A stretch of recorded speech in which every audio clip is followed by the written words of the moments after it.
जब बात ज्ञान की आती है तो भारत सहित पूरे विश्व में एक विशेष जाति का नाम सबसे पहले लिया जाता है और वो है ब्राह्मण। ब्राह्मण केवल एक जन्म नहीं, एक कर्म है, एक पद नहीं, एक जिम्मेदारी है, एक अधिकार नहीं, एक कर्तव्य है। ब्राह्मण वह है जो सर्वे भवन्तु सुखिनः का मंत्र न केवल बोलता है बल्कि जीता है, जो वसुदेव कुटुंबकम की भावना को हर सांस में महसूस करता है। और अंत में ब्राह्मण वह है जो जानता है कि असली ज्ञान विनम्रता में छिपा है, असली शक्ति करुणा में निहित है और असली महानता सेवा में निहित है। दोस्तों, मैं खुद जैन धर्म से हूं और मुझे नहीं पता कि ब्राह्मणों के साथ आपका अनुभव कैसा रहा है, लेकिन अजमेरा फैशन में बहुत से ब्राह्मण काम करते हैं और मैंने उनमें 3 चीजें कॉमन पाई है: ज्ञान, विनम्रता और मृदु भाषा। दोस्तों, अगर आबादी की बात करूं तो ब्राह्मणों की संख्या भारत की कुल आबादी का मात्र 5% भी शायद नहीं है। लेकिन अगर वैदिक काल के भारतवर्ष से लेकर मॉडर्न डे इंडिया तक की बात करूं तो धर्म, दर्शन, विज्ञान, कला, साहित्य, खेल, बिजनेस जैसे अलग अलग क्षेत्रों में ब्राह्मणों का योगदान उनकी संख्या के मुकाबले कई गुना ज्यादा है। कुछ फैक्ट्स बताता हूं जिसे जानकर मैं खुद आश्चर्य में पड़ गया था। दोस्तों, आज तक सिर्फ 9 भारतीयों को नोबेल प्राइज मिला है, इसमें से 6 ब्राह्मण हैं। अब तक 48 व्यक्तियों को भारत रत्न से नवाजा गया है, जिसमें से 23 ब्राह्मण हैं। भारत में अब तक 15 प्रधानमंत्री हुए हैं, जिसमें से 6 ब्राह्मण थे और उनमें से एक श्री अटल बिहारी वाजपेयी मेरे पसंदीदा पीएम रहे हैं। अगर भारत के इतिहास को एक किताब में संजोया जाए तो ऐसा कोई पन्ना नहीं होगा जिस पर ब्राह्मणों ने अपनी छाप ना छोड़ी हो। याद कीजिए महर्षि वाल्मीकि को, जिन्होंने रामायण जैसे महाकाव्य की रचना की, या फिर वेद व्यास को, जिन्होंने महाभारत लिखा। वे ब्राह्मण ही तो थे। और वो मनोज कुमार का गाना तो आपने सुना ही होगा, जब जीरो दिया मेरे भारत ने, जब जीरो दिया मेरे भारत ने, भारत ने मेरे भारत ने। वो जीरो देने वाला कौन था? आर्यभट्ट, एक ब्राह्मण। और आर्यभट्ट की लिगेसी को आगे बढ़ाने वाले भारत के सबसे महान गणितज्ञ श्रीनिवास रामानुजन कौन थे? एक ब्राह्मण। आयुर्वेद के जनक सुश्रुत कौन थे? एक ब्राह्मण। आज योग पूरे विश्व में विख्यात है। योग सूत्र लिखने वाले महर्षि पतंजलि कौन थे? एक ब्राह्मण। अपनी जटा में प्रतिज्ञा की गांठ बांधकर अखंड भारत की नींव रखने वाले चाणक्य कौन थे?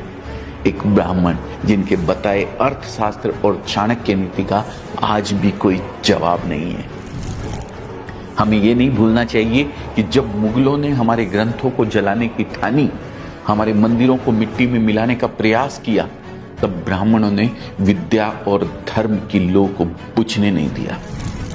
अपने प्राणों की आहुति देकर भी उन्होंने हिंदू धर्म की जड़ें हिलने नहीं दी। उनके तप, त्याग और संकल्प ने धर्म की रक्षा की और भारत की सनातन संस्कृति को अमरत्व प्रदान किया। पेशवा राजवंश के बाजीराव ने 41 युद्ध लड़े और सभी में विजय प्राप्त की। मुगल साम्राज्य की चूल्हे हिलाने वाले पेशवा एक ब्राह्मण ही थे। 1857 में भी अंग्रेजों के खिलाफ युद्ध का बिगुल ब्राह्मणों ने ही बजाया था। मंगल पांडे, नाना साहब, रानी लक्ष्मीबाई, तात्या टोपे जैसे ब्राह्मणों का बलिदान इतिहास में आज भी अमर है। दोस्तों, भारत के स्वतंत्रता आंदोलन में क्रांतिकारी के रूप में बाल गंगाधर तिलक, चंद्रशेखर आजाद, राम प्रसाद बिस्मिल, राजगुरु, वीर सावरकर, सुखदेव और बटुकेश्वर दत्त जैसे ब्राह्मणों ने अपनी बुद्धि और बल से अंग्रेजों की नींद उड़ाकर रख दी थी।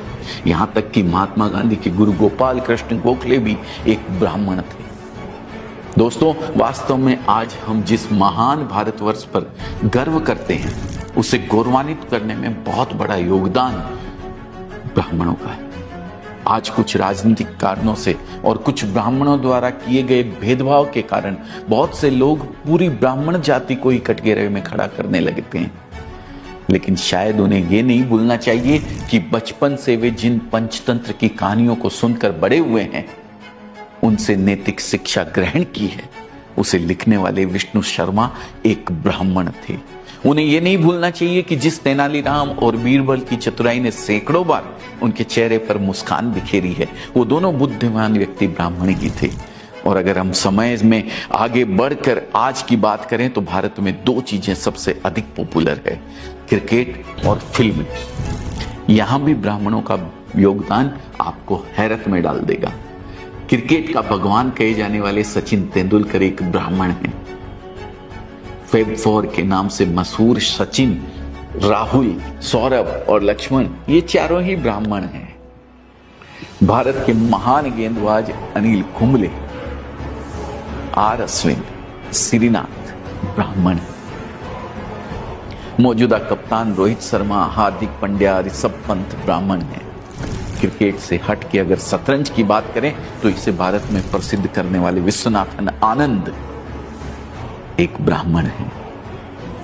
अब मनोरंजन की दुनिया में भी देख लीजिए, भारत की सबसे महान गायिका लता मंगेशकर ब्राह्मण, करोड़ों भारतीयों के फेवरेट सिंगर किशोर कुमार ब्राह्मण, अजय देवगन, पंकज त्रिपाठी, मनोज वाजपेयी, दीपिका पादुकोण, आलिया भट्ट, ये सभी ब्राह्मण। और हाँ, इन सबसे बढ़कर the father of Indian cinema Dada Saheb Phalke, वो भी एक ब्राह्मण ही थे। आश्चर्य होता है कि सिर्फ 5% से भी कम होने के बावजूद ब्राह्मणों का हर क्षेत्र में योगदान इतना बड़ा कैसे है। बिजनेस की बात करें तो दुनिया की दो सबसे बड़ी कंपनियां माइक्रोसॉफ्ट और गूगल को चलाने वाले सत्य नडेला और सुंदर पिचाई ब्राह्मण हैं दोस्तों। इन्फोसिस फाउंडर नारायण मूर्ति और पेटीएम फाउंडर विजय शेखर शर्मा ब्राह्मण है दोस्तों। अपनी बात करूं तो अजमेरा फैशन से जुड़ने वाले बहुत से व्यापारी, खासकर यूपी और बिहार से बहुत सारे व्यापारी ब्राह्मण हैं। अजमेरा ट्रेंड्स की फ्रेंचाइजी लेने वालों में भी कई ब्राह्मण शामिल है और उनमें से अधिकतर बिजनेस में काफी अच्छा कर रहे हैं। तो सवाल उठता है कि हम ब्राह्मणों से क्या सीख सकते हैं। मेरी समझ में मुख्यतः 4 ऐसी बातें हैं जो हम ब्राह्मणों से सीख सकते हैं। पहली, ज्ञान लो, ज्ञान दो।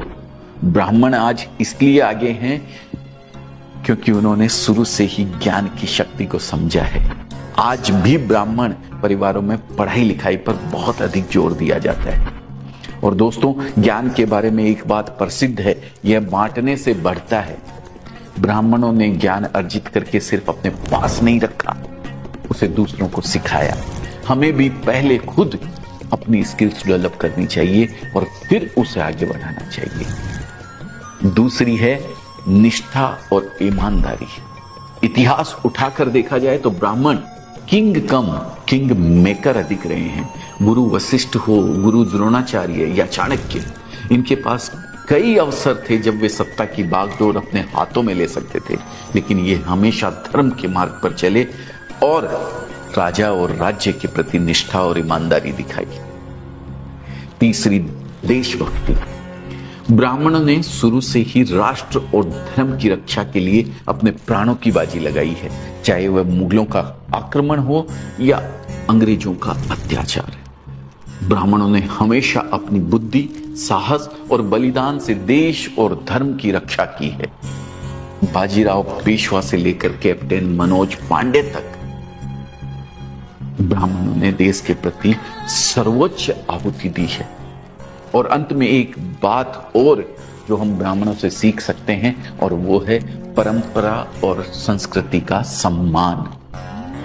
आज जिस सभ्यता और संस्कृति पर भारतवासी गर्व करते हैं, आदिकाल से उसे संजोने, संवारने और जीवित रखने में ब्राह्मणों का बहुत बड़ा योगदान है दोस्तों।